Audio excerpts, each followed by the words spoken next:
Página 39.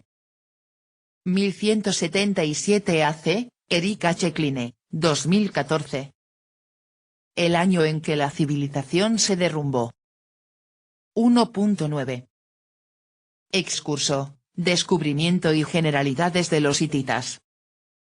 En primer lugar, debemos señalar que los hititas, pese a gobernar un gran imperio desde su patria en la Anatolia central durante buena parte del segundo milenio a.C., se perdieron para la historia, al menos, en lo que a la geografía se refiere, hasta hace tan solo 200 años. Los expertos bíblicos conocían a los hititas por las referencias que de ellos hace la Biblia hebrea, donde se los menciona como uno de los muchos pueblos de nombre acabado en ita o eo, hititas, también llamados eteos, heveos o hivitas, amorreos o amoritas, jebuseos o jebusitas, etc., que vivieron en Canaán a finales del segundo milenio a.C., e interactuaron con los hebreos israelitas hasta que sucumbieron al poder de estos. Se decía, por ejemplo, que Abraham compró una parcela funeraria para su esposa Sara al hitita Efrón, Génesis 23, 3:20, que la esposa del rey David, Betsabe, estuvo casada antes con Urías eteo, 2 Samuel 11, 2:27, y que el rey Salomón tuvo eteas entre sus esposas, 1 Reyes 11, 1.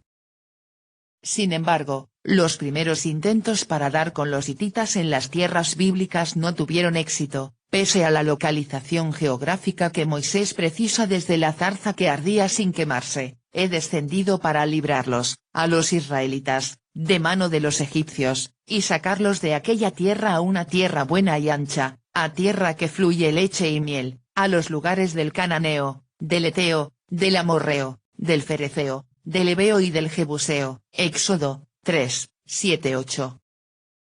Mientras tanto, exploradores de principios del siglo XIX como Johann Ludwig Burckhardt, un caballero suizo que gustaba de facilitar las exploraciones vistiendo según la moda local del Oriente Medio, y haciéndose llamar Jeque Ibrahim, descubrieron los restos de una civilización de la Edad del Bronce antes desconocida, sobre todo en la meseta central de Turquía.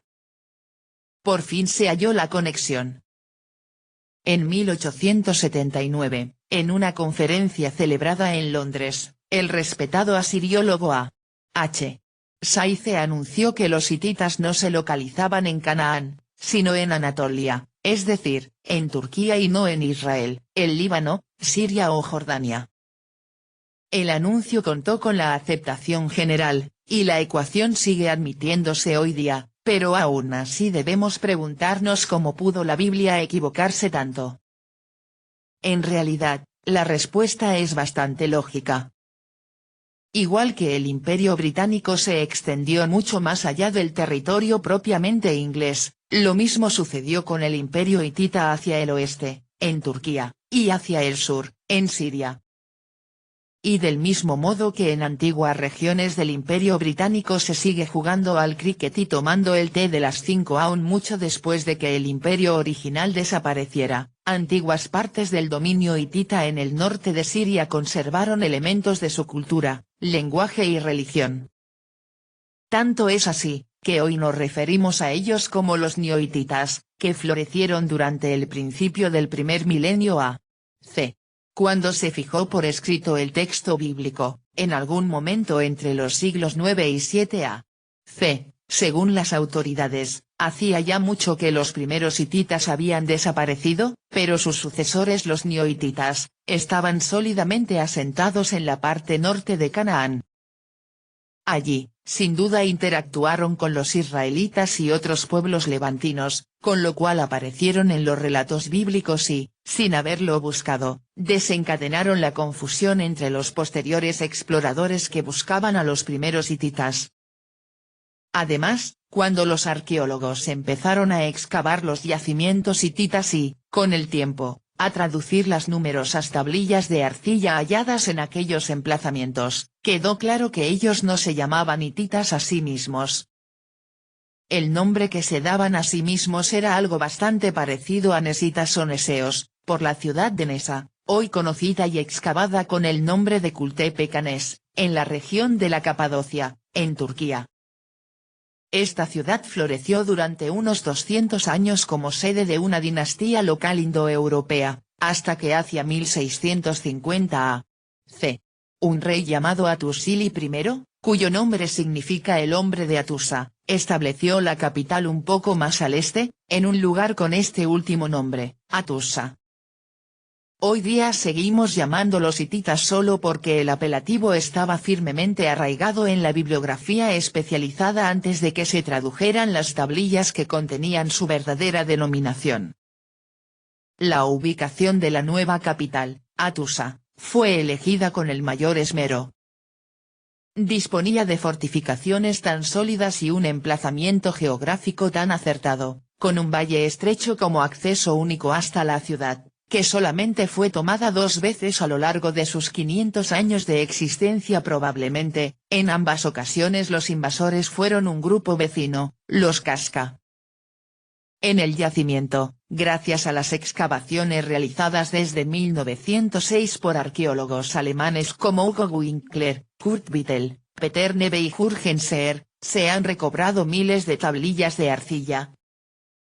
Entre estas tablillas había cartas y documentos de lo que tuvieron que ser los archivos oficiales del Estado, así como poemas, relatos, textos históricos, rituales religiosos y toda otra serie de documentos escritos.